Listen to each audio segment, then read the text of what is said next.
Chapitre 5. Que fait un sorceleur sur mes terres? Répéta Fulco Artevald, le préfet de Riedburn, manifestement agacé par le silence prolongé de Gérald. D'où viens-tu, sorceleur? Où te rends-tu? Dans quel but?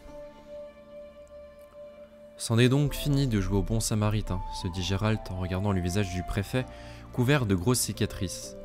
Au noble sorceleur, plein de miséricorde envers une bande de forestiers de Médeux, voilà ce qu'on gagne à avoir des envies de luxe, à vouloir dormir dans des auberges, où il se trouvera toujours un agent. Voilà ce qui arrive quand on voyage en compagnie d'un rimailleur qui parle trop, on se retrouve dans un endroit sans fenêtre qui ressemble à une cellule, assis sur une chaise d'interrogatoire inconfortable rivée au sol, et muni, impossible de ne pas le remarquer, de poignées et de ceintures de cuir destinées à entraver les mains et immobiliser le cou. Elles n'ont pas encore servi, mais elles sont bel et bien là. Comment, par la peste, vais-je me sortir de ce pétrin? Après 5 jours de voyage en compagnie des chasseurs du miel d'autres rives, lorsque le sorceleur et son équipe quittèrent enfin la forêt dense pour pénétrer dans les terres broussailleuses et humides, la pluie avait cessé. Le vent chassa le brouillard, le soleil perça à travers les nuages, faisant scintiller les sommets enneigés des montagnes.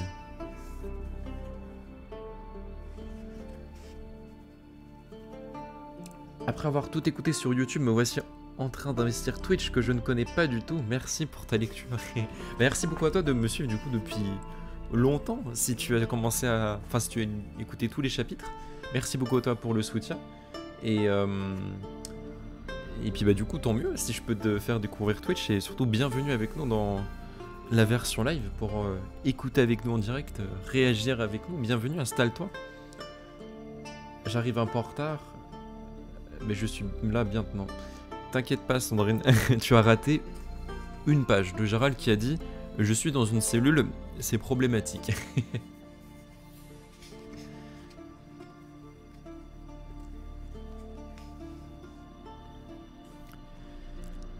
Récemment encore, la rivière Yaruga avait été pour eux une franche césure, une frontière dont la traversée symbolisait de manière flagrante le passage à une nouvelle étape, plus sérieuse, de leur expédition. À présent, face aux montagnes d'Amel, ils éprouvaient tous le même sentiment. Ils avaient conscience d'avoir atteint une barrière, un point de non-retour. Gérald le premier. Pouvait-il en être autrement lorsque, du matin au soir, se dressait devant leurs yeux la puissante chaîne de montagnes en dents de scie, avec ses neiges et ses glaciers étincelants qui leur barraient la route du sud. Et surtout, s'élevant au-dessus des pics d'Amel, si majestueux qu'il en était presque menaçant, aussi acéré que le tranchant d'une miséricorde, l'obélisque de la Gorgogne, la montagne du diable.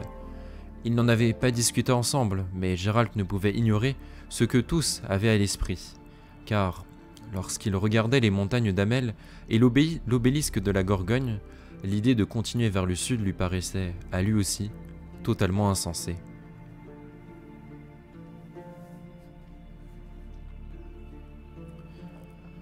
Par chance, un événement inattendu allait les dispenser de poursuivre cette folle entreprise. La bonne nouvelle leur fut apportée par ce même chasseur de miel, à qui il devait d'avoir servi d'escorte armée au cours des 5 derniers jours. L'homme des bois, chevelu, qui, à côté de ses superbes épouses et filles hamadryades, était tel un sanglier au milieu de juments, celui-là même qui avait tenté de les abuser en affirmant que les druides de Caed Dud s'étaient installés dans la région des Versants. Coucou Una, bienvenue à toi. Bienvenue. J'espère que tu vas bien. C'était au lendemain de leur arrivée dans la petite ville grouillante et animée de Riedbrunn, la destination des chasseurs du miel et des trappeurs d'autres rives. Gérald et ses compagnons leur avaient fait leurs adieux, les chasseurs de miel n'ayant plus besoin des services d'un sorceleur. Ce dernier fut donc très étonné de revoir l'un d'entre eux. Étonné aussi des témoignages de gratitude excessive du chasseur, qui alla même jusqu'à lui remettre un petit sac rempli de menu monnaie, son salaire de sorceleur.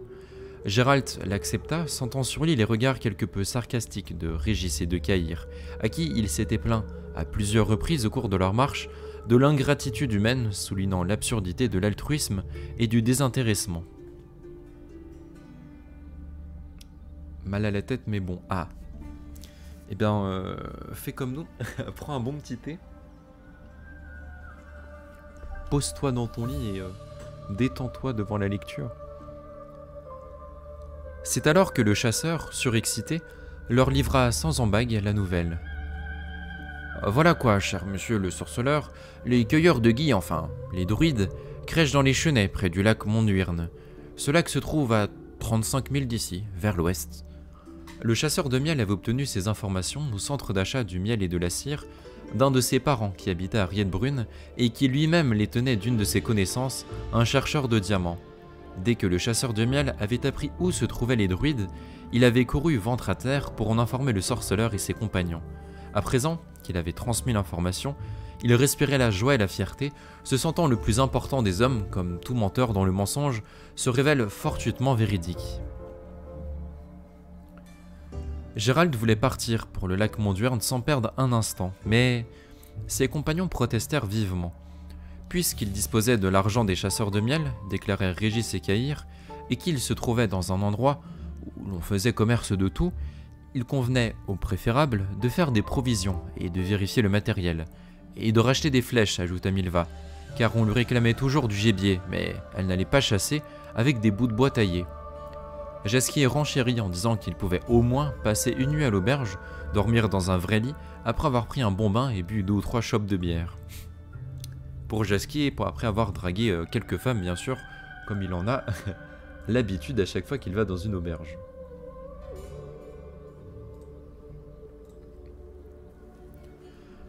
Tous s'accordaient sur un point, les druides ne se sauveraient pas.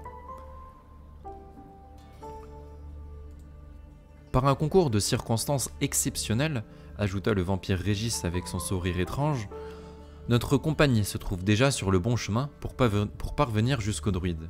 Oui, absolument. Par conséquent, que nous restions un jour ou deux de plus au village ne changera pas grand-chose, c'est évident. En outre, ajouta-t-il avec philosophie, lorsqu'on en a l'impression que le temps presse terriblement, c'est le signe qu'il convient, au contraire, d'agir sans précipitation, de réfléchir avec sérénité, de ralentir le tempo. Gérald ne lui chercha pas querelle, ne le contredit point. Pourtant, les cauchemars étranges qui hantaient ses nuits l'incitaient au contraire à se presser, même s'il était incapable, une fois réveillé, de se rappeler leur contenu. C'était le 17 septembre, la lune pleine, il restait 6 jours avant l'équinoxe d'automne.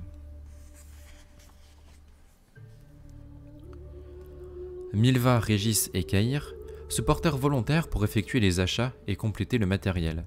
Quant à Jasquier et Gérald, ils devaient mener une enquête dans la petite ville de Rietbrunn et tenter de délier les langues. Au vu des habitations en briques concentrées à l'intérieur d'un anneau constitué de remblais et hérissé d'une palissade, Rietbrunn, située dans une boucle de la rivière Nouya, ne semblait pas être une très grande ville, mais les constructions en briques se constituent en réalité que le centre de la ville et n'abritaient pas plus qu'1 dixième de la population. Les 9 dixièmes restants résidaient dans des habitations de fortune, au-delà des remblais, vaste ensemble de huttes, de cabanes, de masures, de baraques, de bicoques, de tentes et de charrettes où régnait en permanence un brouhaha assourdissant. C'était le parent du chasseur du miel, qui servait de Cyrronine aux sorceleurs et aux poètes. Il avait tout du jeune Galvaudo, rusé et arrogant, né, lavé et nourri dans le ruisseau. Au milieu de la foule, du vacarme, de la crasse et de la puanteur urbaine, ce jeune fêtard se sentait comme une truite dans une rue montagnard et à l'évidence, guider des visiteurs dans son abominable ville le mettait en joie. Sans que Gérald et Jasquier lui aient rien demandé, le gamin s'empressait de leur fournir toutes les informations qu'il estimait indispensables. Il expliqua que Rietbrunn constituait une étape importante pour les colons nilfgaardiens qui se rendaient dans les régions du nord pour récupérer les terres octroyées par l'empereur.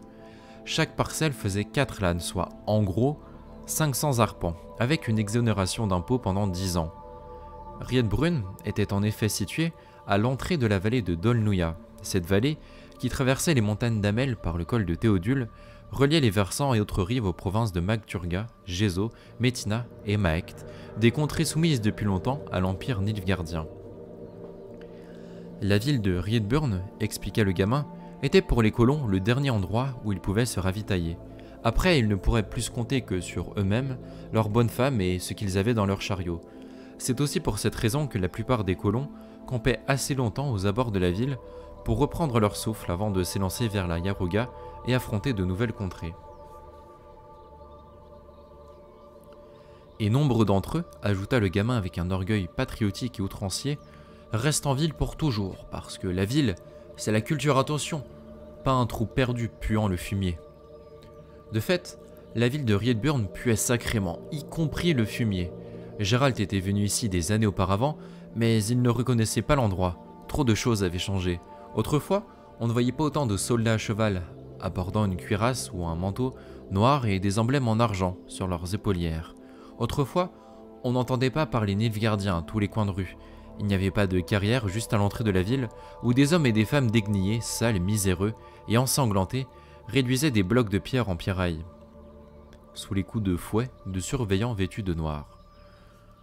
De nombreux soldats nilfgaardiens stationnent ici, expliqua le gamin, mais ils ne vont pas rester.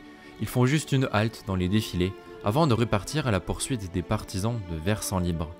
Ils environt le gros de la garnison nilfgaardienne quand le vieux castel aura été détruit et remplacé par une gigantesque forteresse, construite avec des pierres provenant de la carrière.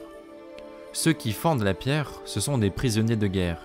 Ils viennent de Lyrie, d'Aedirn, dernièrement de Soden, de Bruges, d'Angren et de Témérie. Ici, à Rietburn, on a bien 400 prisonniers. 500 autres travaillent dans les mines et les carrières des environs de Bélaven, et plus d'1 millier construisent des ponts et réparent les routes sur le col de Théodule. C'est vraiment l'endroit parfait pour faire une pause quand tu es recherché par Nilfgaard. Quoi de mieux en fait comme endroit pour faire une petite pause et se reposer qu'une ville où il n'y a que des Nilfgaardiens là-dedans. Je ne sais pas ce qu'ils ont décidé de faire par la suite et s'ils vont bouger, mais peut-être ces éléments de détail qui nous ont été donnés expliquent pourquoi Gérald était en prison au tout début du chapitre quand même.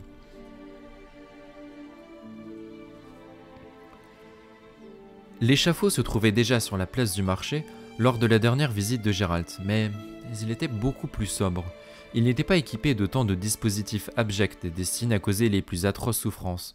Quant au gibet, aux pales, aux fourches et aux perches, il n'arborait pas tant d'ornements inspirant le dégoût et empestant la putréfaction. C'est l'œuvre de Fulco Artevelde, le préfet récemment nommé par les autorités militaires, expliqua le gamin en regardant l'échafaud et les fragments de chair humaine dont il était paré. Sympathique. Très sympathique. On ne plaisante pas avec Monsieur Fulco, ajouta-t-il, c'est un homme sévère. Le chercheur de diamants, une connaissance du gamin, qu'ils rencontrèrent dans une auberge, ne fit pas bonne impression à Gérald. Blafard, frissonnant, à moitié ivre, il vaguait dans une espèce de réalité parallèle, proche de l'état semi-comateux dans lequel un homme est plongé après avoir passé plusieurs jours et plusieurs nuits d'affilée à boire. Le sorceleur sentit son cœur se serrer. Il semblait bien que les nouvelles sensationnelles concernant les druides ne soient finalement rien de plus que le fruit d'un délirium trémès. Très possible d'ailleurs.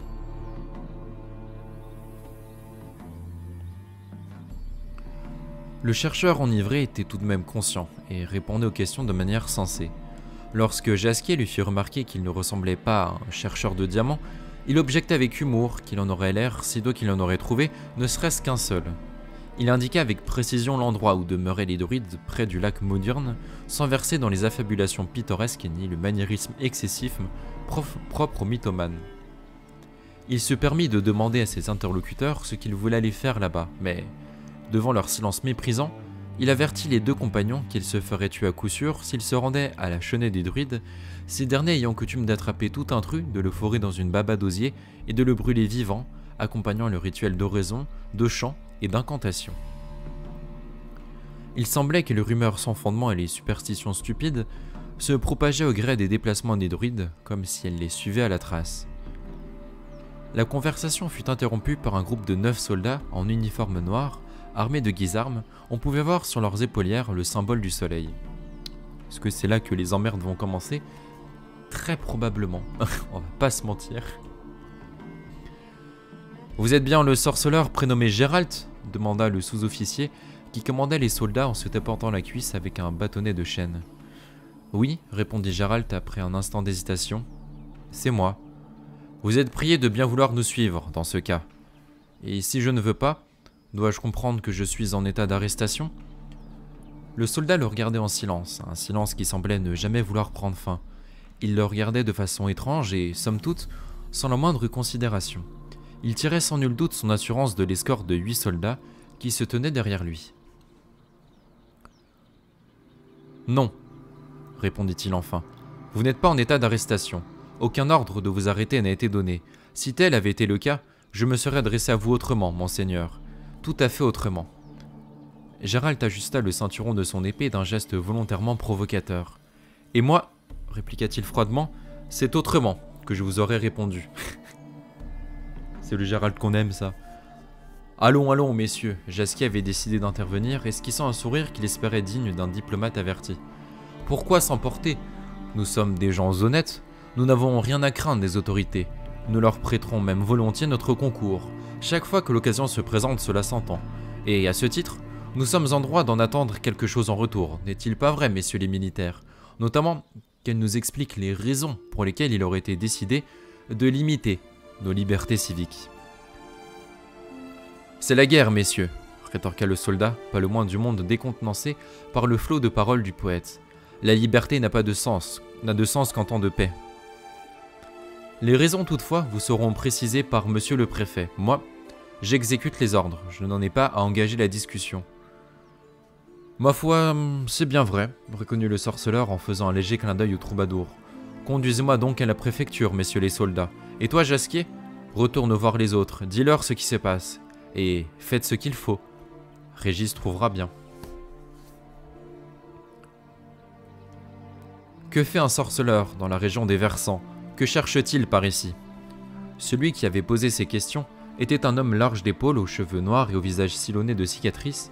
Un bandeau de cuir lui masquait l'œil gauche. Dans une sombre ruelle, la vue de ce visage de cyclope aurait certainement arraché un gémissement d'épouvante à plus d'un individu. Et ô combien à tort, puisque ce visage n'était autre que celui de Sieur Fulco Artevelde, le préfet de Riedburn, le défenseur du droit et de l'ordre, le plus haut gradé de toute la capitale. « Que cherche un sorceleur dans la région des Versants ?» répéta-t-il. Gérald soupira, haussa les épaules, feignant l'indifférence. « Vous connaissez la réponse à cette question, monsieur le préfet. Vous n'avez pu apprendre que j'étais sorceleur que de la bouche des chasseurs de miel d'autres rives, qui ont loué mes services pour assurer leur sécurité pendant leur périple. En tant que sorceleur, je cherche comme tout le monde un moyen de gagner ma vie, dans la région des Versants ou ailleurs. Je voyage donc dans la direction que m'indiquent les gens qui m'ont engagé. »« Logique, » approuva Fulco Artevelde d'un hochement de tête. « Du moins en apparence. Vous avez quitté les chasseurs de miel voici 2 jours, déjà. Mais vous avez l'intention de poursuivre votre marche vers le sud, et ce, en étrange compagnie. Dans quel but ?» Gérald ne baissa pas les yeux, soutenant le regard brûlant du préfet qui le toisait de son œil unique. « Suis-je en état d'arrestation ? Non, pas encore. Par conséquent, les raisons et la destination de mon expédition ne regardent que moi. Du moins, est-ce ainsi que je vois les choses ?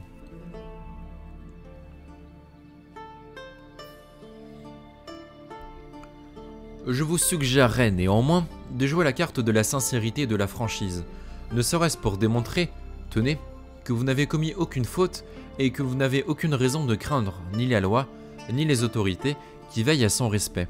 Je répète donc ma question, quel but guide votre expédition, sorceleur ? Gérald hésita un instant. J'essaie de retrouver les druides qui habitaient récemment encore à Angren et qui, apparemment, se sont installés dans les environs. Vous auriez pu l'apprendre facilement de la bouche des chasseurs de miel que j'ai escortés. Quelqu'un a loué vos services pour aller chez les druides? Les défenseurs de la nature auraient-ils brûlé une personne de trop dans leur baba d'osier? Vous croyez donc les ragots, les superstitions? Étrange pour un homme cultivé. Ah là là, Gérald, c'est sympa de mettre des punchlines, mais évite de les mettre quand à tout moment tu peux finir sur un échafaud quand même. En vérité, je cherche auprès des druides des informations qu'ils détiendraient. Je n'ai pas l'intention de faire couler leur sang. Je pense, monsieur le préfet, que la sincérité de mes réponses suffit à prouver que je ne me sens coupable d'aucune faute. Il ne s'agit pas de vous en l'occurrence, du moins pas uniquement.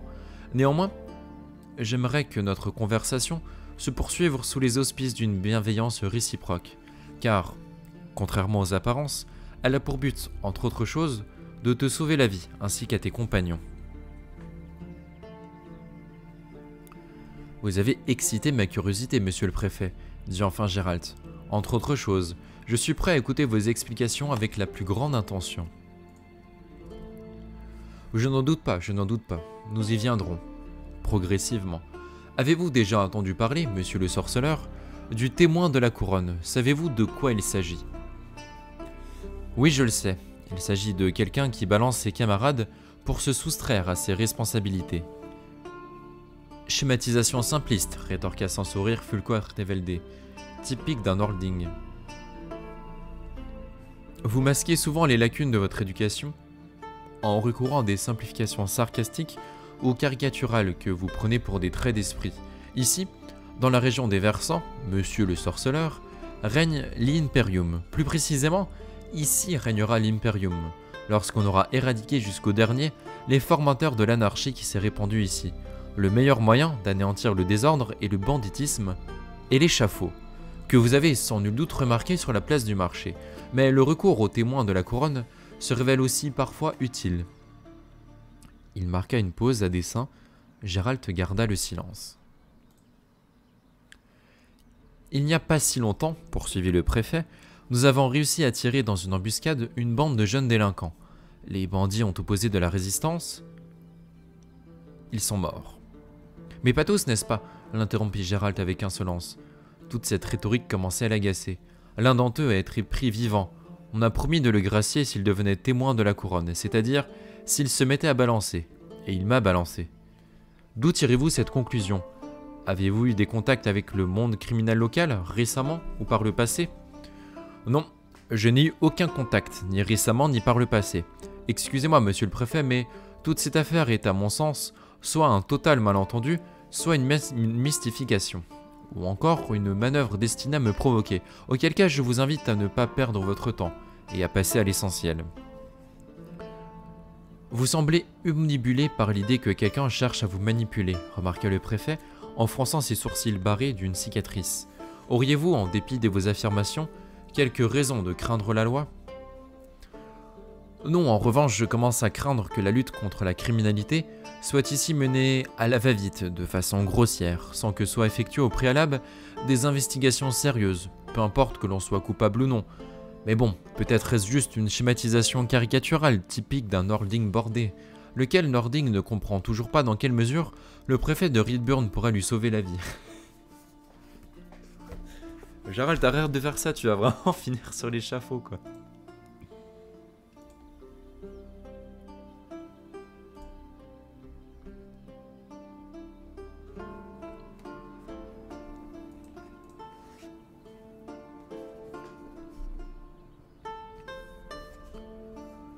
Fulquart Tevelde l'observa un long moment en silence, puis il tapa dans ses mains. Un soldat se présenta. « Qu'on l'amène » lui ordonna le préfet. Une pensée subite traversa l'esprit de Gérald, et son cœur se mit à battre la chamade. Il respira profondément, pour tenter de se calmer, une fois, 2 fois, et y alla même jusqu'à effectuer le signe d'arde sous la table. Une vague de chaleur l'envahit soudain, puis il eut froid, car dans la pièce, poussée par des gardiens, était entré Ciri.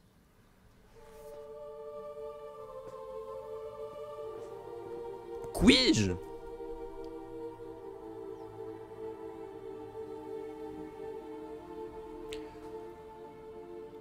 Oh, visez donc un peu, s'exclama Ciri après qu'on ne lui fait s'asseoir sur une chaise, les mains attachées derrière le dossier. Visez donc ce que le bon vent nous amène. Artevelde fit un geste bref.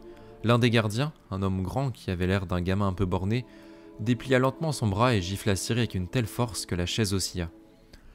Pardonnez-lui, votre grâce, dit le gardien d'une voix étonnamment douce et conciliante. Elle est jeune, stupide, insouciante. Angoulême, dit Artevelde d'une voix claire. Quand j'ai promis de t'écouter, je faisais seulement allusion à tes réponses, à mes questions. J'ai nulle intention d'écouter tes facéties. Pour chacune d'elles, tu seras réprimandé. As-tu compris? Oui, tonton. Un geste, une gifle, la chaise oscilla. Elle est jeune, marmotta le gardien en se frottant la main sur la cuisse. Insouciante, un mince filet de sang s'écoula du nez retroussé de la jeune fille. Ce n'était pas Ciri. Gérald s'en était rendu compte depuis un petit moment déjà, et il n'en revenait pas de sa méprise. La jeune fille renifla bruyamment et sourit d'un air féroce. « Angoulême, répéta le préfet. M'as-tu compris ? » « Oui, monsieur Falco. Qui est-ce, Angoulême ?» La jeune fille renifla de nouveau, pencha la tête et regarda Gérald, écarquillant ses grands yeux, qui étaient noisettes, pas verts. Et elle avait des cheveux clairs comme la paille. Elle secoua sa frange désordonnée, qui retombait en touffes rebelles sur ses sourcils. « Je ne l'ai jamais vu de ma vie, répondit-elle en léchant le sang qui coulait sur sa lèvre. Mais je sais qui c'est. D'ailleurs, je vous l'ai déjà dit, monsieur Fulco. Maintenant, vous avez la preuve que je ne mentais pas. Il s'appelle Gérald, il est sorceleur. Il y a une dizaine de jours, il a traversé la Yaruga et il se dirige vers Toussaint. C'est exact, tonton aux cheveux blancs ? Elle est jeune, insouciante, s'empressa de dire le gardien, en regardant le préfet avec une certaine inquiétude. Mais Fulco Artevelde se contenta de faire la grimace et secoua la tête. Toi, Angoulême, tu seras sur l'échafaud, que tu feras encore la fanfaronne. Bien, poursuivons.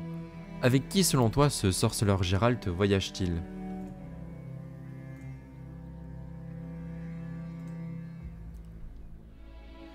Ça aussi, je vous l'ai déjà expliqué.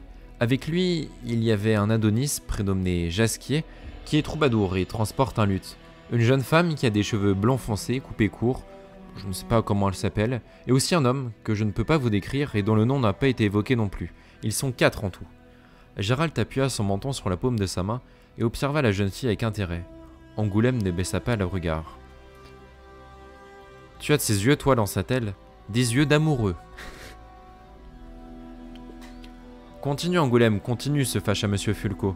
Qui d'autre fait partie de la compagnie du sorceleur ? » « Personne, j'ai dit qu'ils étaient 4. Tu n'as pas d'oreille, tonton ? » Un geste, une gifle, un filet de sang.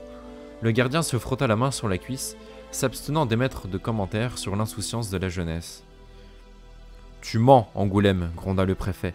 Je te le demande pour la 2e fois. Combien sont-ils ? »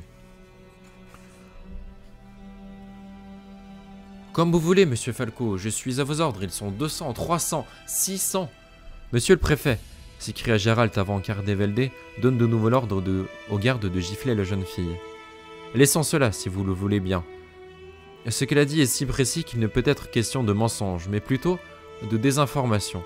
Mais d'où tient-elle ces renseignements ? Elle a reconnu elle-même qu'elle me voyait pour la première fois. Moi aussi, c'est la première fois que je la vois. Je vous le jure. Merci pour votre aide ô combien précieuse dans cette enquête. Artevelde le regarda de travers. Lorsque je vous interrogeais, je compte que vous serez aussi éloquent. Angoulême, tu as entendu ce qu'a dit le sorceleur, parle, et ne m'oblige pas à te tirer les vers du nez. On raconte, commença la jeune fille en léchant le sang qui coulait de son nez, que si on dénonce aux autorités un crime planifié, si on leur donne le nom de celui qui a ordonné ces canailleries, on est gracié. J'ai donc tout intérêt à parler, non ? Je suis au courant qu'on prépare un crime. Je veux prévenir une mauvaise action. Écoutez bien ce que je vais vous dire. Le rossignol et sa clique attendent ce sorceleur à Bélavenne pour le trucider. C'est un demi-elfe qui leur a proposé le contrat, un étranger. Le diable seul sait d'où il vient, personne ne le connaît. Le demi-elfe a tout expliqué. Qui c'était, à quoi il ressemblait, d'où il arriverait, quand et avec qui. Il a prévenu que c'était un sorceleur, que c'était pas un bonnet mais un roublard, et qu'il fallait pas faire le fanfaron avec lui. Mais plutôt lui tirer dans le dos avec une arbalète, ou encore mieux, empoisonner sa nourriture et sa boisson s'il venait à se restaurer à Bélavenne. Pour ça, le demi-elfe a donné le d'argent au rossignol, et il lui en a promis plus une fois le travail effectué. Une fois le travail effectué, répéta Fulco Artevelde. J'imagine donc que ce demi-elfe est toujours à Bélavenne, avec la bande du rossignol. Peut-être, je ne sais pas. Ça fait plus de 2 semaines que j'ai quitté la clique du rossignol. Ce serait donc la raison pour laquelle tu les balances, constata en souriant le sorceleur. Un compte personnel à régler ? Bon bah... Ça va, pour l'instant Gérald n'est pas menacé. Après, vraie question qui se pose. Comment ça se fait qu'après Bah, qu'après ça, c'est lui qui soit parti.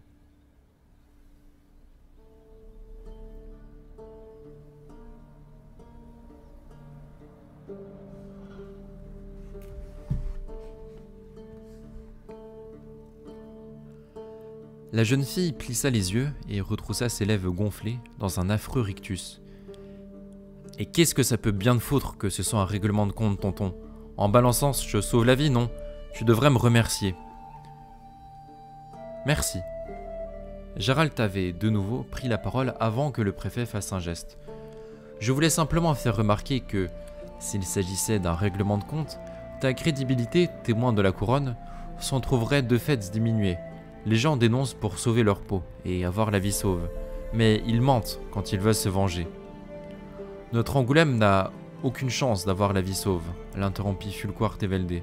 Mais bien entendu, elle veut sauver sa peau. Pour moi, cela fait d'elle un témoin absolument digne de foi. Eh bien, Angoulême, tu veux sauver ta peau, pas vrai? La jeune fille serra les lèvres et blêmit au point de devenir livide. La bravoure des bandits, s'exclama le préfet avec mépris. Bravoure de merde, oui. Attaquer en nombre, piller les faibles, tuer les gens sans défense, ça ne leur pose pas de problème, mais regarder la mort en face, ça, c'est déjà plus difficile. Peut-être même trop, pas vrai, Angoulême? On verra bien, fulmina-t-elle. En effet, nous verrons bien, acquiesça tranquillement Fulco, et nous t'entendrons, sur l'échafaud.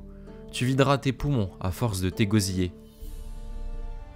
Vous m'avez promis de me gracier, et je tiendrai ma promesse, si tes déclarations se révèlent exactes. Angoulême s'ébroua sur son siège comme pour désigner Gérald avec son corps maigre tout entier. « Et ça, hurla-t-elle, qu'est-ce que c'est? Ce n'est pas la vérité? Qu'il ose prétendre qu'il n'est pas sorceleur, qu'il ne s'appelle pas Gérald, tout ça pour me faire passer pour une menteuse. Qu'il aille donc à Belhaven, il verra bien alors que j'ai dit la vérité au petit matin. Vous trouverez son cadavre dans le ruisseau, mais à ce moment-là, vous irez raconter que je ne vous avais pas prévenu, et je pourrai dire adieu à la grâce, c'est ça? Escrocs, vous êtes des escrocs, et rien d'autre. » Ne la battez pas, intervint Gérald, s'il vous plaît. Quelque chose dans sa voix arrêta le préfet et le gardien qui avaient tous deux commencé à lever la main. Angoulême renifla, puis posa sur le sorceleur un regard perçant. « Merci tonton, dit-elle, mais les coups c'est pas grand-chose, qu'ils me battent s'ils veulent. Depuis que je suis petit, on me bat, j'ai l'habitude. Si tu veux faire preuve de bonté, reconnais que j'ai dit la vérité, qu'ils tiennent parole, qu'ils me pendent, putain. » Emmenez-la, ordonna Fulco faisant taire d'un geste Gérald qui tentait de protester. Elle ne nous est plus utile, expliqua-t-il lorsqu'ils furent seuls. Je sais tout ce que je voulais savoir et je vais vous fournir les explications qui s'imposent. Et ensuite, je vous demanderai de me rendre l'appareil. D'accord, répliqua Gérald d'une voix froide. Expliquez-moi ce que signifiait ce final tonitruant. Pourquoi souhaiterait-elle être pendue? En tant que témoin de la couronne, la jeune fille a pourtant fait ce qu'il fallait. Pas encore. Comment ça? Omer Stragen, surnommé le Rossignol, est une canaille particulièrement dangereuse. Terrible et effronté, rusé et pas bête, et chanceux avec ça. Son impunité encourage les autres, je dois en finir avec lui et sa bande. C'est pour cette raison que j'ai conclu un accord avec Angoulême. Je lui ai promis que, si le Rossignol était arrêté grâce à sa déposition, et toute sa clique anéantie, elle serait pendue.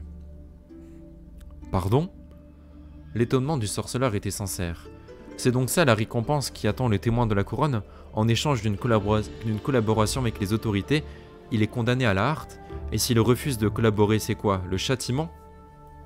Le pal, après avoir eu les yeux crevés, et dans le cas d'Angoulême, les seins tiraillés par des tenailles ardentes. Yes, j'espère que vous êtes tous contents de cette incroyable description. Le sorceleur ne pit pas mot. C'est ce qu'on appelle l'exemple par la peur, reprit au bout d'un instant Fulquart Tevelde. Une pratique absolument nécessaire dans la lutte contre le banditisme. Pourquoi donc serez-vous les poings si forts? Je peux même entendre craquer vos articulations. Seriez-vous partisan d'un trépas moins inhumain? Vous pouvez vous le permettre, vous luttez principalement contre des créatures qui, si amusant que cela puisse paraître, font à leur manière preuve d'humanité, puisqu'elles massacrent leurs victimes en quelques secondes seulement. Moi, je ne peux me permettre un tel luxe, car j'ai vu des caravanes marchandes et des maisons pillées par le Rossignol et ses semblables. J'ai vu ce qu'on faisait aux gens pour qu'ils révèlent leur cachette ou dévoilent le mot magique qui ouvre leurs scellures de leurs coffres et de leurs caisses. J'ai vu le rossignol vérifier au couteau si des femmes ne cachaient pas sur elles des joyaux. J'ai vu les atrocités que lui et sa bande étaient capables de faire subir aux gens simplement pour se divertir. Angoulême, dont le sort vous préoccupe tant, a pris part, c'est certain, à de tels amusements. Elle est restée avec eux suffisamment longtemps, et si elle n'avait pas su la bande, personne n'aurait été au courant du traquenard de Bellavenne, et vous auriez fait sa connaissance dans d'autres circonstances. C'est peut-être elle qui vous aurait tiré dans le dos, avec une arbalète.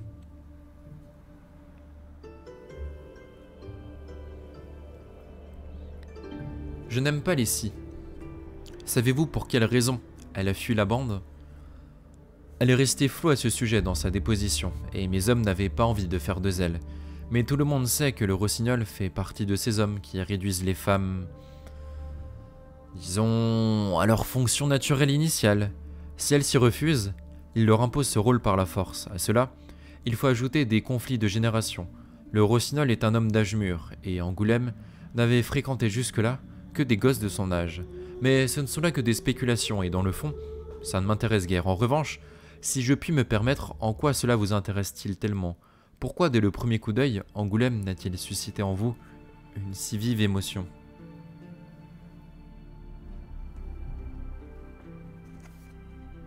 Parce qu'il a cru que c'était Ciri. Voilà pourquoi. Étrange question. La réponse semble pourtant évidente. Cette jeune fille dénonce un attentat prétendument préparé contre moi par ses anciens compagnons, à la demande d'un demi-elfe.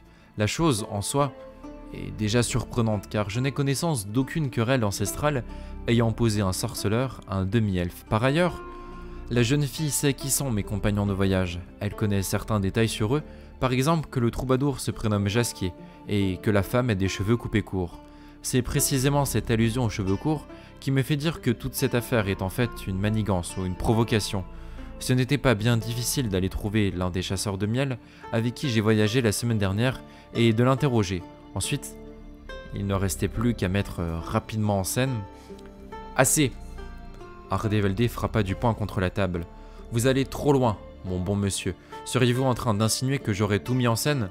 Et dans quel but, je vous prie? Pour vous tromper, vous piéger? Et qui donc êtes-vous pour craindre ainsi la provocation et les pièges? Seul le coupable est toujours sur le qui-vive, monsieur le sorceleur. Dans ce cas, donnez-moi d'autres explications. Non, c'est à vous de m'en fournir. Je suis désolé, je n'en ai aucune. Je pourrais vous en suggérer, mais à quoi bon? Le préfet sourit d'un air mauvais. Que les choses soient claires. Ça ne m'intéresse pas de savoir qui veut vous voir mort et pourquoi, ni comment ce quelqu'un a obtenu des informations aussi précises sur vous, y compris sur la couleur et la longueur des cheveux de ceux qui vous accompagnent. Je dirais même plus, j'aurais très bien pu ne pas t'en informer de cet attentat sorceleur. J'aurais pu, en toute tranquillité, vous laisser, toi et tes compagnons inconscients, servir d'appât au rossignol, vous suivre, attendre que le rossignol morde à l'hameçon, le capturer et me l'approprier. Parce que c'est de lui qu'il s'agit, c'est lui qui m'importe. Votre mort n'aurait été pour moi qu'un mal nécessaire pour arriver à mes fins. Il se tut. Jaralt ne fit aucun commentaire. Sachez, mon bon monsieur, reprit le préfet au bout d'un instant, que je me suis juré de faire régner la loi sur ce territoire. À tout prix, et par n'importe quel moyen, père face et néface. Parce que la loi, ce n'est pas la jurisprudence, ce n'est pas un gros livre rempli de paragraphes, ce ne sont pas des traités philosophiques, des fadaises empoulées sur la justice, ni des clichés rebattus sur la morale et l'éthique. La loi... Tu m'as fait peur. Merci. Pardon, mes yeux qui me piquent. Merci Mimei pour le follow. Merci beaucoup à toi, bienvenue.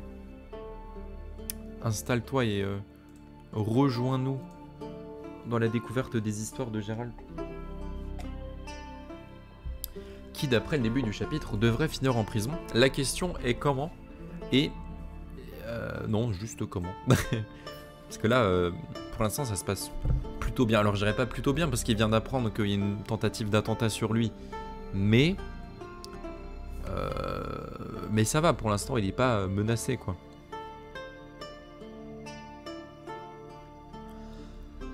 La loi, ce sont des routes, des chemins sûrs, ce sont des ruelles où l'on peut se promener tranquillement, même après le coucher du soleil.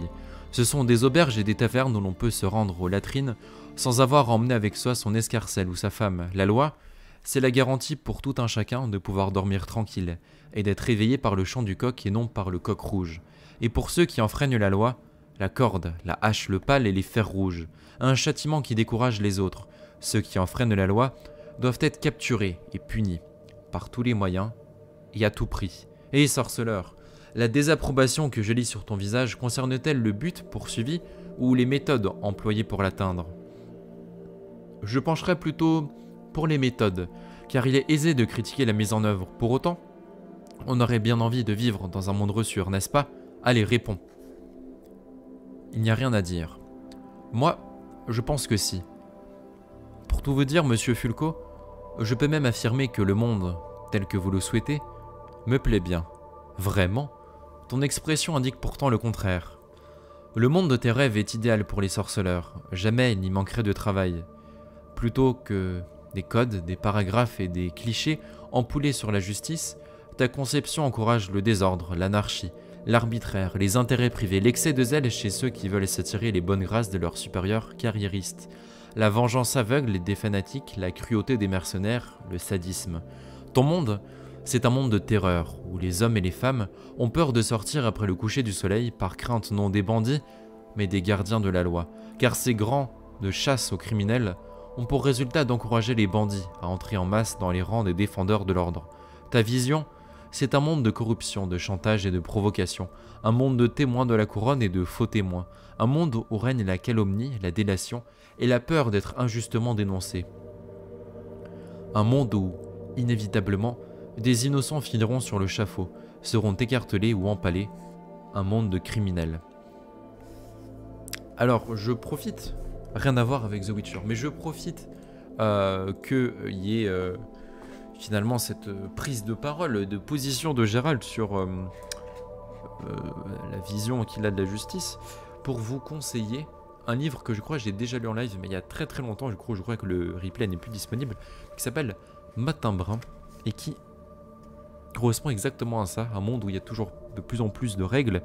Et c'est une petite nouvelle qui fait 10 pages, vraiment. Le truc, c'est le plus petit livre que j'ai lu. Ça fait 10 pages et c'est sur comment un régime totalitaire a réussi à peut en fait facilement se mettre en marche dans nos sociétés sans réellement en fait qu'on en ait compte, qu'on s'en rende compte. Et du coup, voilà, c'est petite recommandation. Ça coûte vraiment pas cher, je crois. Le livre coûte 2 € à tout péter. Et ça vaut vraiment la peine, quoi. Genre, c'est sympathique. Je pense même que vous pouvez le trouver gratuitement sur YouTube ou Internet, vu comment il est petit. Bref, fin de la parenthèse, je reprends. En bref, acheva-t-il, un monde dans lequel un sorceleur se sentirait comme un poisson dans l'eau. Voyez-vous ça, dit Fulco, Artevelde après un instant de silence en frottant son œil masqué d'un bandeau de cuir. Notre sorceleur est un idéaliste, doublé d'un moralisateur. Lui, dont le métier est de tuer, voilà qui n'est guère prudent, sorceleur. Un de ces jours, tu pourrais hésiter avant de tuer une strigue. Et si elle était innocente? La tuer ne serait-elle pas l'expression d'une vengeance gratuite, le signe d'un fanatisme aveugle? Je ne te souhaite pas d'en arriver là. Et si un jour, je ne te le souhaite pas non plus, mais ça peut arriver, quelqu'un s'en prenait de manière cruelle et sadique à une personne qui t'est proche, je serais ravi de reprendre notre conversation et d'aborder avec toi la problématique du choix de la peine en regard de la faute. Qui sait si alors nos points de vue seraient si différents. Mais ce n'est pas la question qui nous préoccupe aujourd'hui, ici et maintenant. Aujourd'hui, nous parlerons de choses concrètes. De toi, en l'occurrence. Aïe aïe aïe, est-ce que c'est à partir de là que ça va être coup dur pour notre ami Gérald? Très sûrement.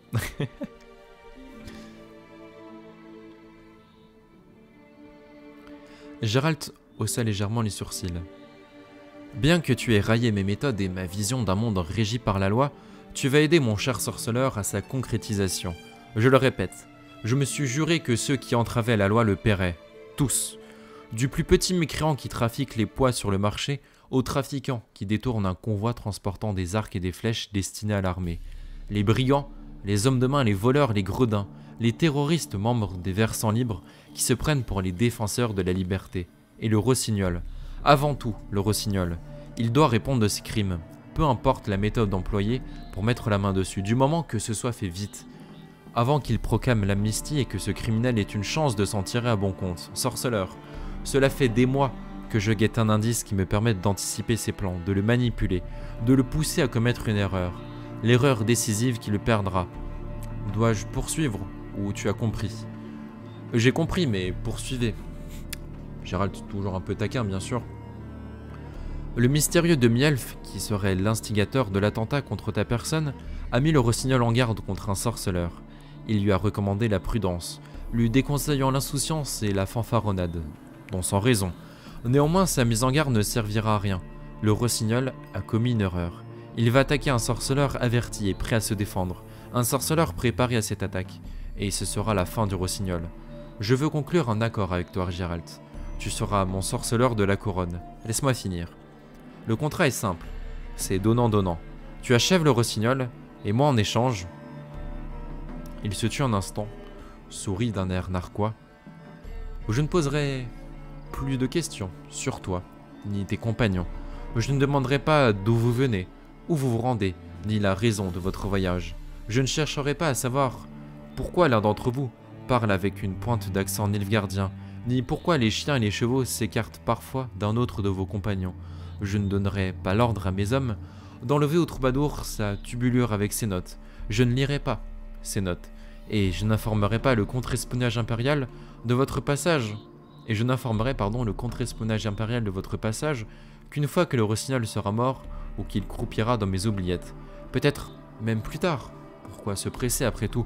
Je vous laisserai du temps, et une chance. Une chance de quoi?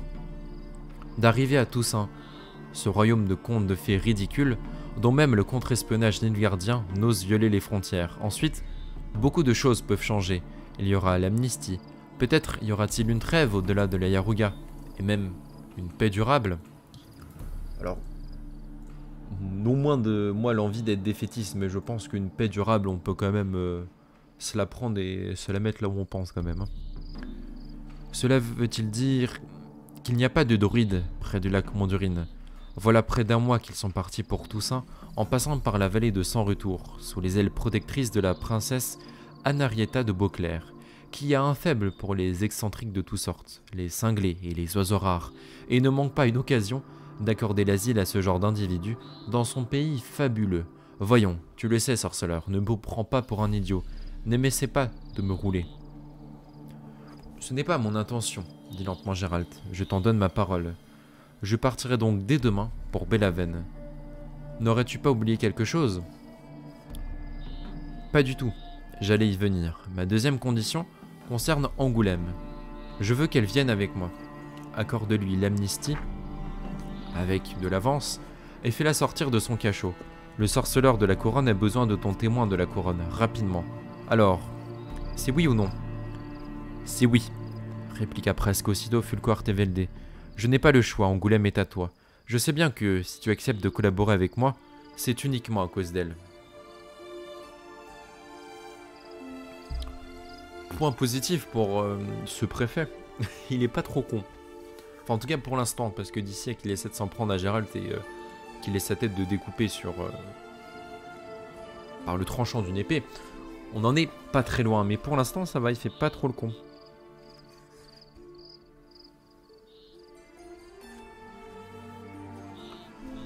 Cheminant aux côtés de Gérald, le vampire l'écoutait attentivement, sans l'interrompre. Le sorceleur ne s'était pas trompé sur sa perspicacité. « Nous sommes 5 et non 4, résuma-t-il rapidement dès que Gérald eut terminé son récit. « Nous voyageons à 5 depuis la fin du mois d'août. Nous avons traversé la Yaruga tous ensemble, et Milva n'a coupé sa tresse qu'à Autre Rive, il y a une semaine environ. Ta protégée aux cheveux clairs est au courant de ces détails, pourtant, elle a déclaré que nous étions seulement 4. Étrange. Est-ce le plus étrange dans cette histoire qu'il est d'un bout à l'autre, pardon? Aucunement. Le plus étrange concerne Belhaven, une petite ville où on nous aurait, paraît-il, préparé une embuscade. Une petite ville située non loin des montagnes, sur la route de la vallée de la Nouya et du col de Théodule, où nous n'avons jamais projeté d'aller avant, acheva le sorceleur en talonnant légèrement Ablette, qui commençait à ralentir. Au moment où ce bandit, le rossignol, est censé avoir accepté la mission proposée par ce demi-elfe, il y a 3 semaines de ça, nous étions à Angraine. Nous avions l'intention de nous rendre à Ketdu en passant par les marécages d'Isgit. Nous ne savions même pas que nous aurions à traverser la Yaruga. Par tous les diables, ce matin encore, nous ignorons que... Nous le savions, l'interrompit le vampire. Nous savions que nous étions à la recherche des druides. Ce matin, comme il y a 3 semaines, ce mystérieux demi-elfe organise une embuscade sur la route qui mène aux druides, assuré que c'est ce chemin que nous emprunterons. De toute évidence, il sait mieux que nous où mène cette route. Le sorceleur ne voulait pas rester en reste. Comment le sait-il? C'est à lui qu'il faut le demander. C'est bien pour cela que tu as accepté la proposition du préfet, n'est-il pas vrai? Effectivement. Je compte bien avoir l'occasion de causer un peu avec ce sieur demi-elfe, dit Gérald en souriant de son affreux sourire. Toutefois, avant que je me retrouve face à lui, une idée ne te viendrait-elle pas à l'esprit? Une explication qui te sautera aux yeux? Le vampire le contempla en silence quelques secondes. Je n'aime pas ce que tu viens d'insinuer, Gérald, soupira-t-il enfin. Ton esprit est en proie à des pensées malsaines. Tu tires des conclusions hâtives, irréfléchies, fondées sur des préjugés et un profond ressentiment. Comment expliquer alors? Régis l'interrompit sur un ton que Gérald ne lui avait jamais entendu. Il y a maintes autres explications possibles, n'importe laquelle, sauf celle que tu as en tête, à commencer par exemple par la possibilité que ta protégée ait tout simplement menti. Eh bien, tonton, l'interpella Angoulême qui les suivait sur sa mule nommée Dracule, ne m'accuse pas de mensonge, à moins de pouvoir le prouver. Je ne suis pas ton tonton, cher enfant. Moi, je ne suis pas ta chère enfant, tonton. Angoulême, dit le sorceleur en se retournant sur sa selle. Ferme-la. À tes ordres, à tes ordres. Angoulême se calma instantanément. Toi, tu peux me donner des ordres. Tu m'as sorti du cachot. Tu m'as arraché aux gifles de Monsieur Fulco. À toi, j'obéis. C'est toi qui commandes maintenant. Tu es le chef de la clique. Tais-toi. Tais-toi, s'il te plaît. Angoulême marmonna entre ses dents, puis elle cessa de talonner Dracule et resta en arrière, tandis que Régis et Gérald pressaient leur monture pour rejoindre Jasquier, Caïr et Milva, qui chevauchaient plus loin devant. Hello, comment ça va dans les campagnes de Nilfgaard? Bah écoute, ça va plutôt bien, Ether, et toi, comment vas-tu? Est-ce que tu as passé une bonne semaine? Puis bah écoute, comment ça se passe dans les contrées de Nilfgaard? Ça se passe. Ça se passe. Mieux que la semaine dernière où nous étions sur un chapitre, soyons honnêtes, qui n'était pas des plus agréables à lire. Là c'est... Enfin ça annonce du lourd pour après, du lourd, de la bagarre après, mais pour l'instant ça va. Il se dirigeait vers les montagnes le long de la rivière, qui s'écoulait rapidement entre les cailloux et les seuils. Les dernières pluies avaient rendu l'eau trouble et l'avaient teintée d'une couleur jaunâtre, tirant sur le marron. Il n'était pas seul, assez souvent les croisaient ou les dépassaient des escadrons de la cavalerie nilfgaardienne, des cavaliers solitaires, des chariots de colons ou des caravanes de marchands.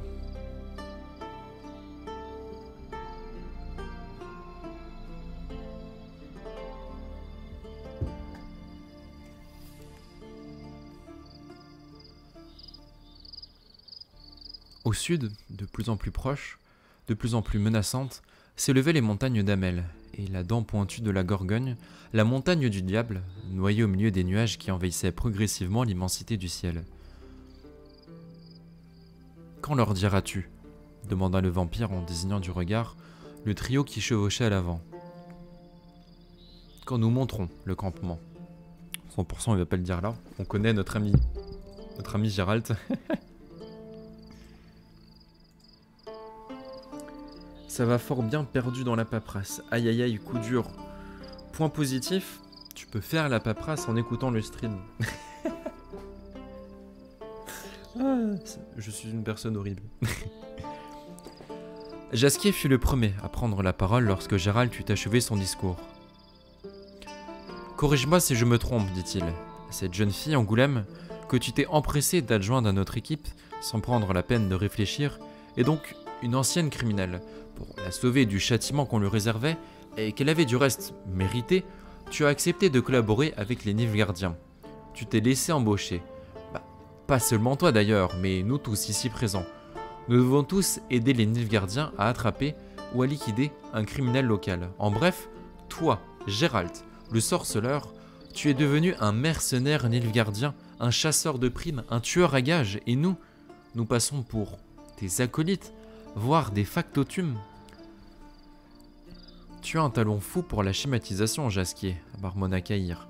Serait-il possible que tu n'aies pas vraiment compris de quoi il s'agit? Ou bien, parles-tu pour le plaisir de parler? Tais-toi, Nilfgaardien. Geralt? Commençons par la chose suivante, dit le sorceleur en jetant au feu le bout de bois avec lequel il jouait depuis déjà un certain temps. Personne n'est obligé de m'aider dans mon entreprise. Je peux régler ça tout seul, sans acolyte ni factotum.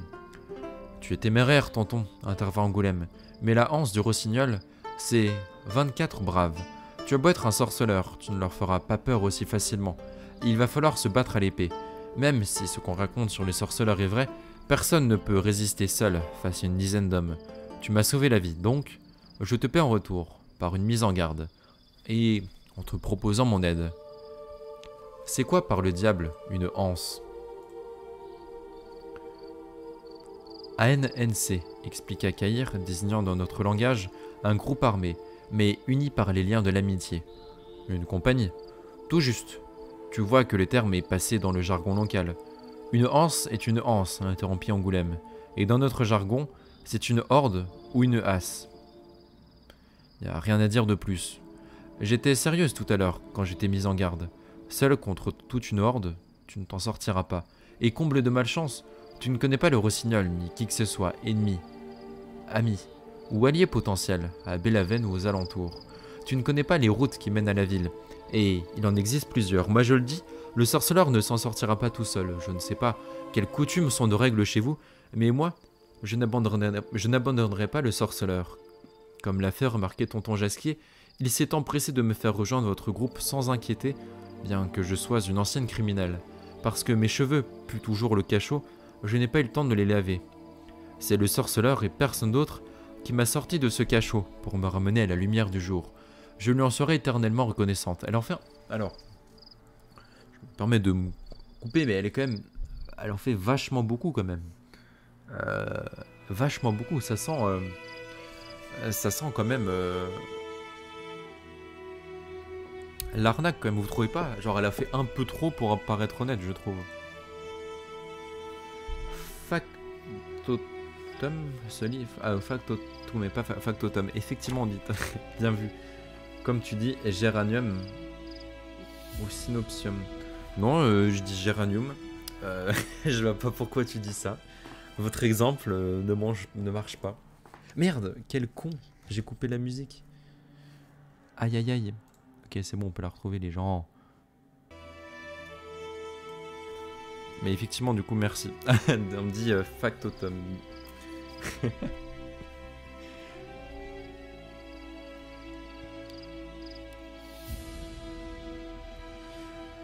C'est pour ça que je ne laisserai pas partir seul. Je le guiderai jusqu'à Bélaven, jusqu'au rossignol et ce demi-elfe. Je pars avec lui. Moi aussi, s'écria aussitôt Caïr. Moi aussi, renchérit vivement Milva. Jasquier serra contre sa poitrine la tubulure qui contenait ses manuscrits. Il la gardait en permanence avec lui ces derniers temps. Il baissa la tête. On voyait qu'il était en lutte avec ses pensées et que celles-ci prenaient le dessus. Inutile de méditer, poète, le rassura doucement Régis. Il n'y a pas de quoi avoir honte. Tu es encore moins apte que moi à participer à un combat sanglant mené à l'épée et au couteau. On ne nous a pas appris à blesser notre prochain par le fer. Par ailleurs, moi, il leva sur le sorceleur et Milva ses yeux brillants. Je suis un pleutre, avoua-t-il dans un souffle. Si je le peux, je préférerais ne pas revivre ce qu'on a connu naguère sur le bac et sur le pont. Jamais.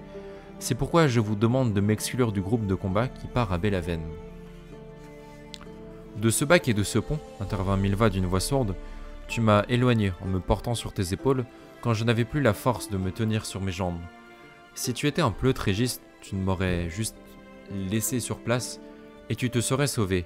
Mais tu es resté et tu m'as aidé. Bien dit, Tantine, répliqua Angoulême avec conviction.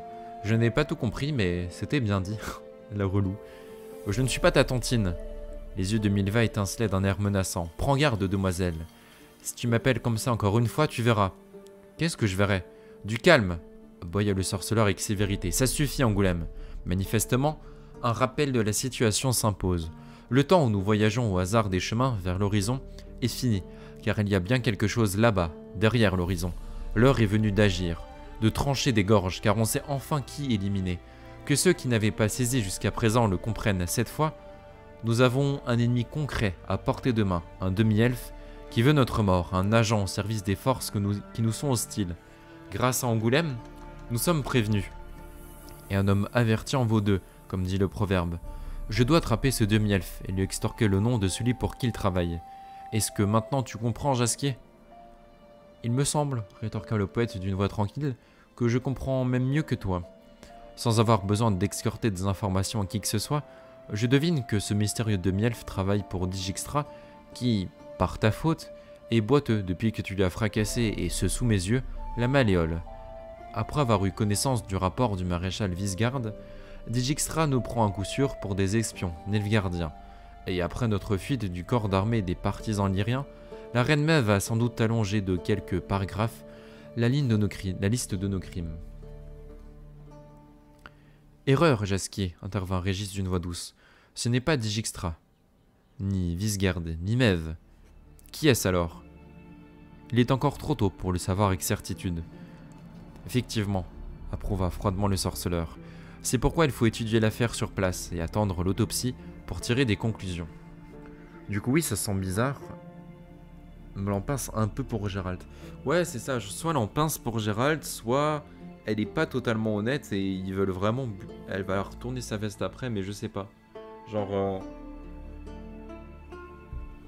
Du coup, ça va. Je suis pas le seul à penser ça. Tu me rassures, Ether. Ouais, je trouve qu'elle a vraiment l'attitude de la personne qui veut à tout prix gagner ta confiance. Et dans le sorceleur, c'est pas bon une personne qui veut à tout prix gagner ta confiance.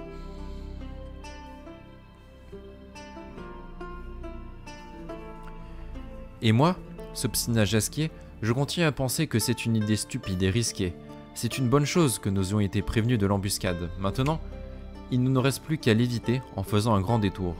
Que cet elfe ou demi-elfe nous attende aussi longtemps qu'il le souhaite. Nous, en revanche, poursuivons notre chemin. Non, l'interrompit le sorceleur, assez de discours, fini l'anarchie. Il est temps que notre Anse est enfin un véritable chef. Ah, c'est tellement pas Gérald. Tous, y compris Angoulême, le regardaient dans un silence plein d'expectative. Angoulême, Milva et moi, dit-il, nous allons en Bellavenne. Caïr, Régis et Jasquier, vous prenez la direction de la vallée de Sans Retour, vers la région de Toussaint. Non, dit aussitôt Jasquier en serrant plus fort sa tubulure. Pour rien au monde, je ne peux. Ferme-la. Je ne te demande pas ton avis. C'était un ordre du chef de la Hanse. Vous allez tous à Toussaint, toi, Régis et Caïr, et vous nous y attendez. Toussaint, c'est la mort assurée pour moi, affirma le troubadour d'une voix neutre. Lorsqu'on me reconnaîtra à Beauclerc, au château, je serai un homme perdu. Je dois vous dire...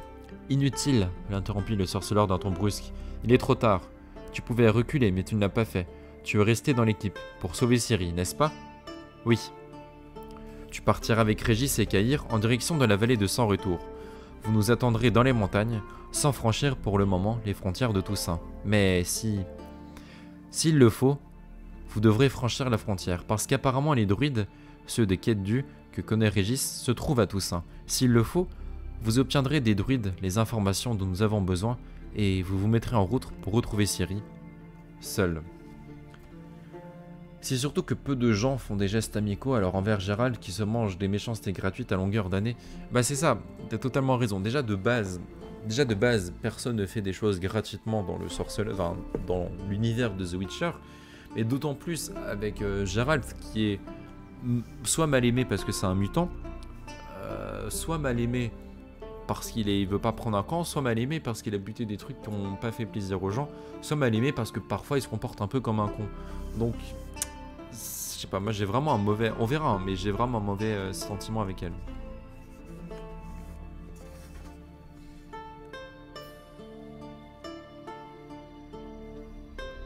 Comment ça, seul ? Tu prévois... Je ne prévois rien.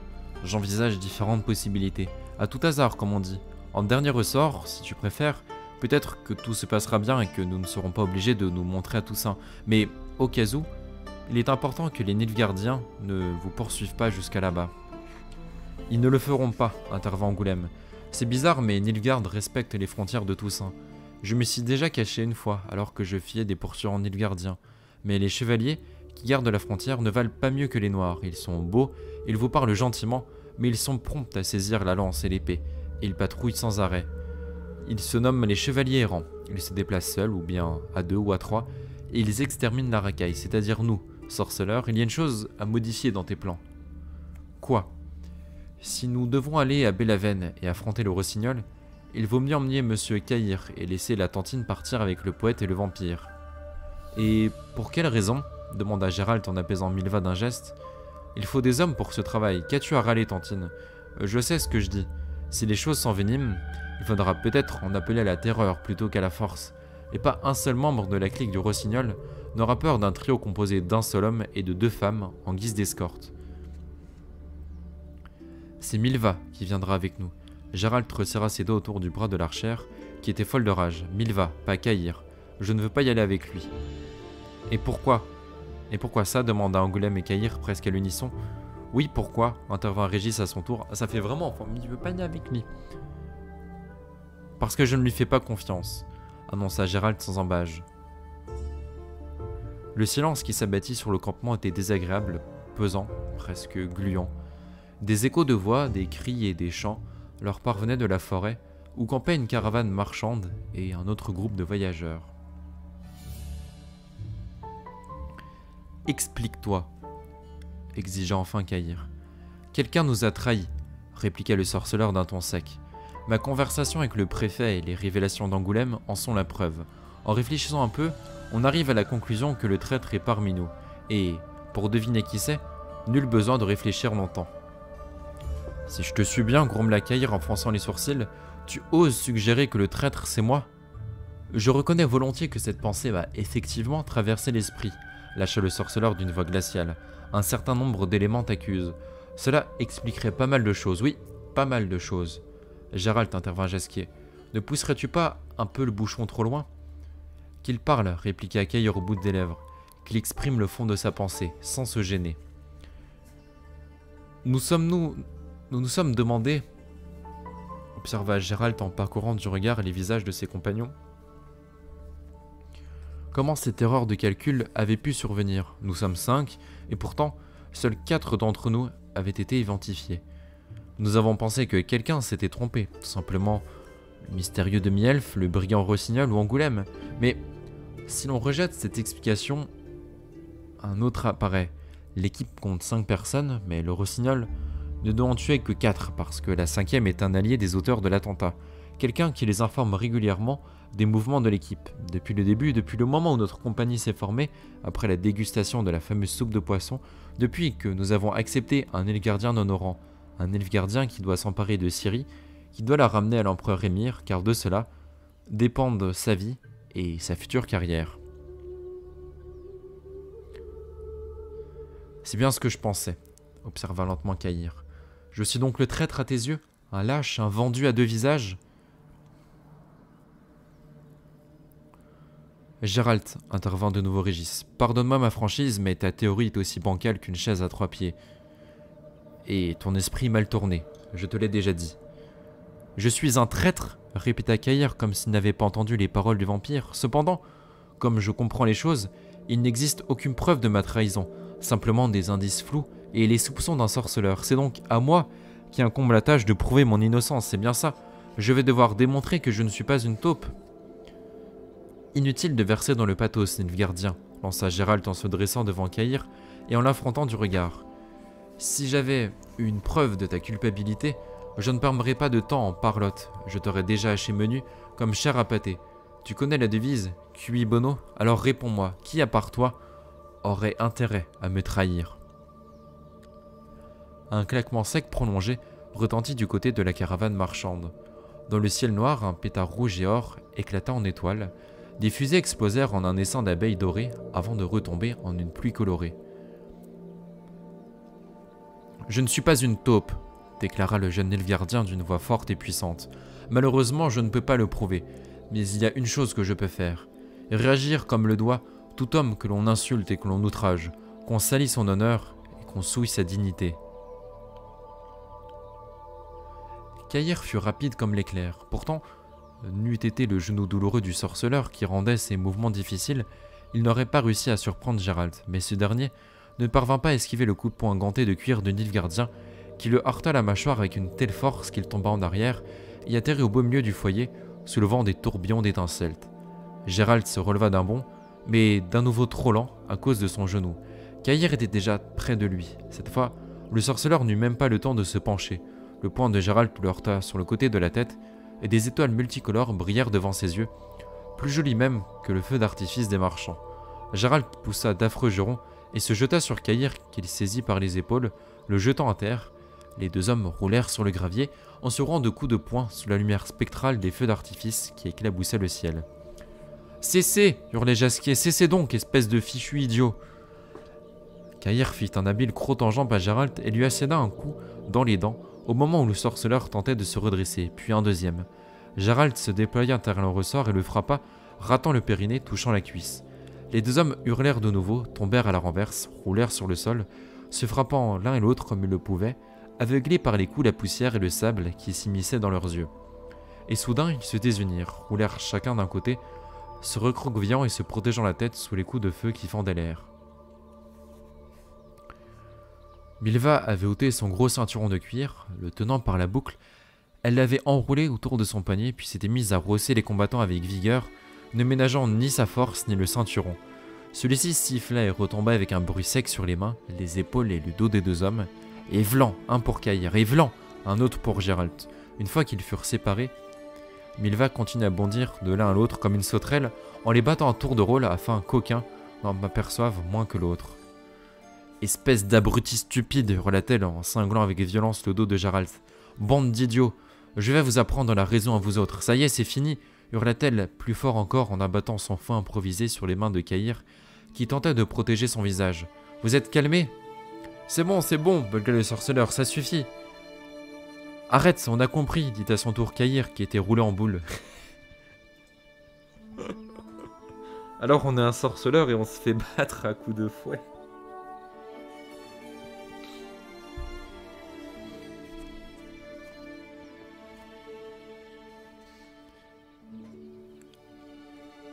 Ça suffit, Milva, intervint le vampire, vraiment. L'archère haletait, respirant avec peine. Elle s'essuya le front avec la main qui tenait le ceinturon. Bravo, s'écria Angoulême, bon jet, Tantine.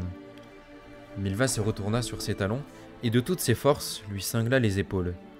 Angoulême poussa un cri, s'assit et se mit à pleurer. Je t'avais prévenu, déclara Milva en haletant, de ne plus m'appeler comme ça. Je te l'avais bien dit. Tout va bien. D'une voix légèrement chevrotante, Jasquier apaisait les marchands et les voyageurs accourus des campements voisins. Rien qu'un petit malentendu entre nous, une querelle amicale, elle est déjà dissipée. Le sorceleur passa sa langue sur une dent qui bougeait, cracha le sang qui coulait de sa lèvre fendue. Il pouvait déjà sentir la peau de son dos et de ses épaules se boursoufler. Il avait l'impression que son oreille, celle qui avait pris un coup de ceinturon, avait enflé jusqu'à atteindre le volume d'un chou-fleur. Près de lui, Caïr se redressait maladroitement en se tenant la joue. Sur son bras nu, de larges stries rouges croissant et enflaient à vue d'œil. Une pluie à l'odeur de soufre, les cendriers du dernier feu d'artifice, retomba sur le sol. Angoulême hoquetait d'une voix plaintive en se tenant les épaules. Milva rejeta son ceinturon au bout de quelques secondes d'hésitation. Elle s'agenouilla près de la jeune fille, l'enlaça et la serra contre elle sans un mot. « Je te propose, déclara le vampire d'un ton glacial, que vous vous serriez la main et que plus jamais on évoque cette affaire. » Un vent provenant des montagnes se mit soudain à souffler, évoquant les cris des hurlements et les lamentations des fantômes. Les nuages qui filaient dans le ciel prirent des formes fantastiques. La faucille de la lune était devenue rouge comme le sang.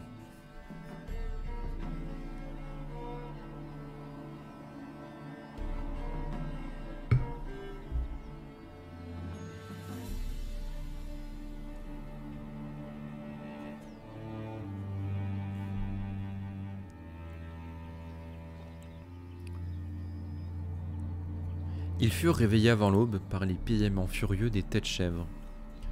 Ils se mirent en route dès le lever du soleil, encore invisibles à cette heure matinale, cachés derrière les sommets enneigés des montagnes. Du reste, avant qu'ils se montrent, les nuages avaient envahi le ciel.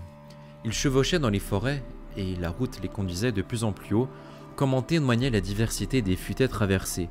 Les chênes et les charmes disparurent brusquement, les chevaux pénétrèrent dans une forêt de hêtres sombres au sol tapissé de feuilles mortes, qui sentaient le moisi et les champignons. En cette fin d'été, l'air était humide et les champignons d'automne avaient déjà poussé. Les cèpes, les lactaires et les amanites pullulaient littéralement. La hêtraie était silencieuse, on aurait dit que la plupart des oiseaux chanteurs s'étaient envolés vers les pays chauds. Seuls des corneilles trempées graillaient en lisière des broussailles.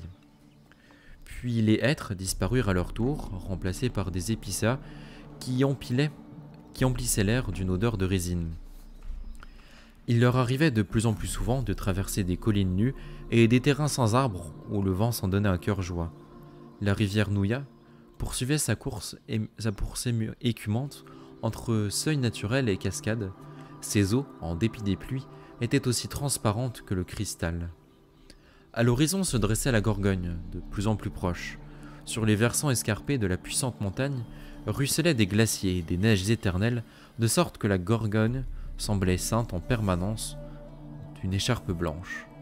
Le sommet de la montagne du diable, qui évoquait le visage et le cou d'une mystérieuse jeune mariée, était perpétuellement nimbé d'un voile de nuages. Parfois, la blanche parure de la Gorgone s'animait, spectacle superbe mais porteur de mort. Sur les flancs abrupts dévalaient des avalanches qui emportaient tout sur leur passage, descendaient jusqu'aux pieds caillouteux du massif avant de poursuivre leur chemin sur les pentes couvertes de sapinières, par-dessus les vallées de la Nouya et de Sans Retour, et les lacs des montagnes, petites taches noires dans le paysage.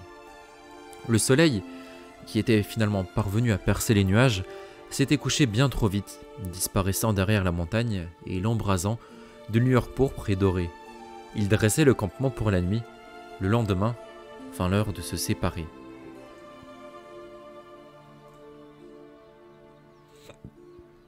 Excusez-moi.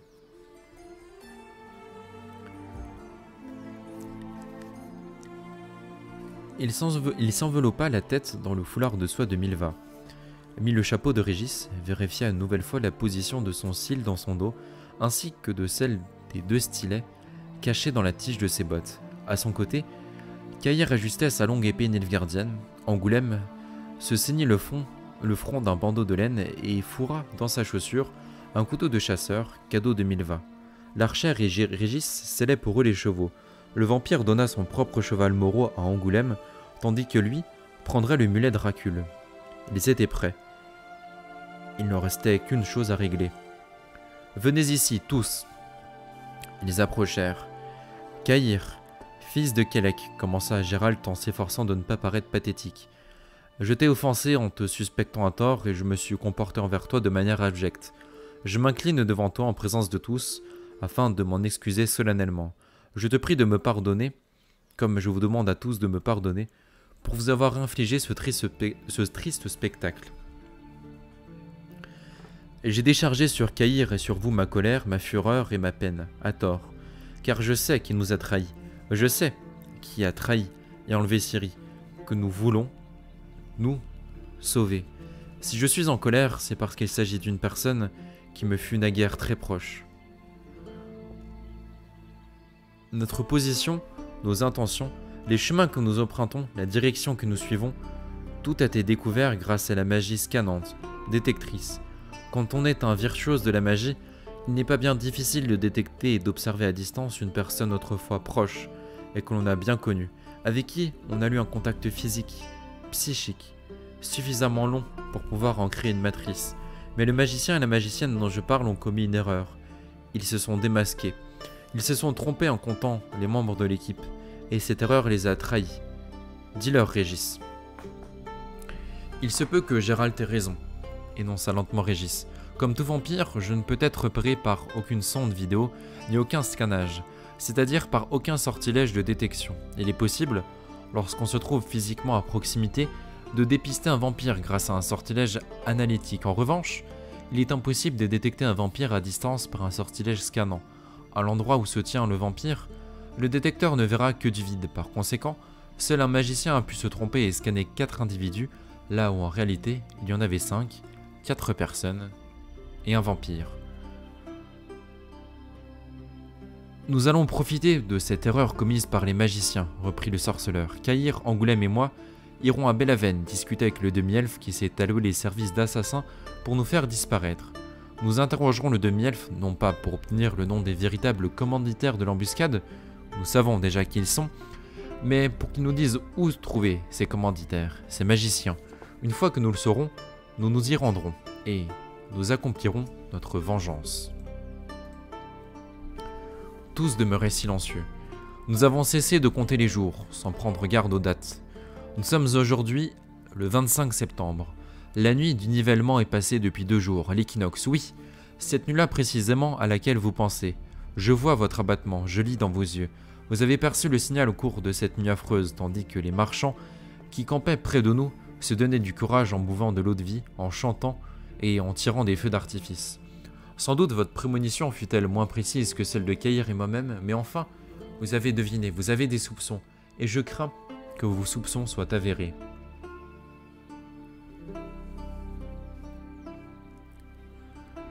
Les corneilles survolèrent la plaine en graillant. Tout porte à croire que Ciri n'est plus de ce monde, qu'elle a trouvé la mort au cours de la nuit de l'équinoxe. Quelque part, loin d'ici, seule parmi ses ennemis, seule au milieu d'étrangers. Il ne nous reste plus que la vengeance, une vengeance sanglante et cruelle, dont le souvenir sera encore vivace dans 100 ans. Les gens auront peur d'en écouter le récit après le tomber du jour. Quant à ceux qui voudront réitérer un forfait similaire, ils se mettront à trembler en songeant au châtiment infligé à leurs prédécesseurs. Nous allons devenir les rois de l'épouvante. En utilisant la méthode de Fulco Artevelde, ce cher monsieur Fulco qui sait comment traiter les gredins et les bandits. Même lui sera étonné par le chef-d'œuvre de cruauté que nous allons concocter. Allons mes amis, et que l'enfer nous vienne en aide. Caïr Angoulême à cheval. Nous allons à Belhaven dans la vallée de Nouya. Quant à vous, Jasquier, Milva et Régis, vous vous dirigez vers la vallée de Sans Retour, en direction de Toussaint. Vous ne vous perdrez pas, la Gorgone vous servira de guide. Au revoir. Ciri caressait le chat noir qui, comme tous les chats du monde, était rentré au bercail, la faim, le froid et l'inconfort, ayant ébranlé son amour de la liberté et de la vie de Patachon.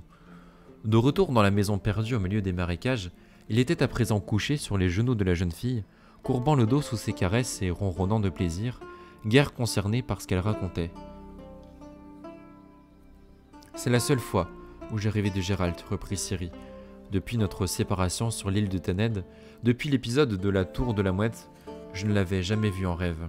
C'est pourquoi j'ai pensé qu'il était mort, et soudain, ce rêve a surgi, un rêve comme ceux que je faisais avant, et dont Yennefer disait qu'ils étaient des prophéties. Des prégonitions, des visions du passé ou de l'avenir. C'était la veille de l'équinoxe, dans une petite ville dont j'ai oublié le nom.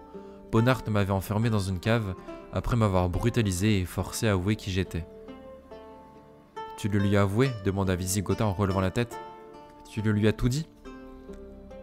Et j'ai payé ma lâcheté par l'humiliation et le mépris de moi-même. Raconte-moi ton rêve.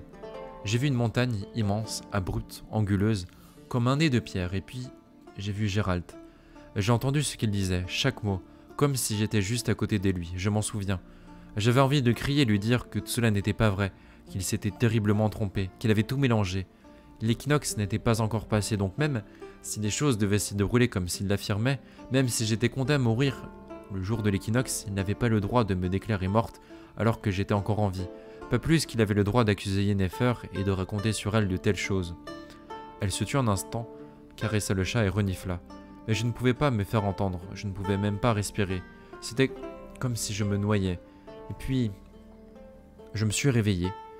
La dernière image que j'ai vue et dont je me souvienne, c'est celle de 3 cavaliers, Gérald et 2 autres personnes qui galopaient à bride battue le long d'un défilé dont les parois disparaissaient derrière des chutes d'eau. Si ce jour-là, à la tombée de la nuit, quelqu'un s'était glissé subrepticement jusqu'à la cabane au toit de chaume pentu, s'il avait regardé à l'intérieur à travers l'une des fentes des volets, il aurait vu un vieillard aux cheveux blancs en train d'écouter dans le recueillement le récit d'une jeune fille aux cheveux couleur de cendre et à la joue défigurée par une affreuse cicatrice. Il aurait vu un chat noir couché sur les genoux de la jeune fille, qui s'offrait paresseusement ses caresses en miaulant, à la grande joie des souris qui caracolaient dans la pièce. Mais personne n'aurait pu les voir. La cabane au toit pentu et moussu était bien cachée, au milieu des brouillards, dans les marais de Pérépulte, qui s'étendaient à perte de vue, et où personne n'osait s'aventurer. Il est de notoriété publique qu'au moment d'infliger la douleur, la souffrance et la mort, le sorceleur connaît une jouissance si millissime qu'un homme pieux et normal ne connaît qu'en copulant, ibedem cum ejaculatio, avec son épouse légitime. De cette observation, il découle que dans ce domaine également, le sorceleur est un monstre contre nature, un pervers amoral et abject, né de l'enfer le plus noir et le plus pestilentiel, car de la souffrance et de la douleur, seul le diable peut tirer de la jouissance. Anonyme, monstrum ou de la description d'un sorceleur. Et c'est sur cette annonce de chaos pour les épisodes à suivre que nous nous quittons YouTube. J'espère que ça vous a plu et vous avez passé un bon moment. N'hésitez pas à venir nous rejoindre en live twitch.tv/tiamax pour vivre l'aventure avec nous en direct chaque dimanche soir à partir de 21h et sinon à mercredi prochain.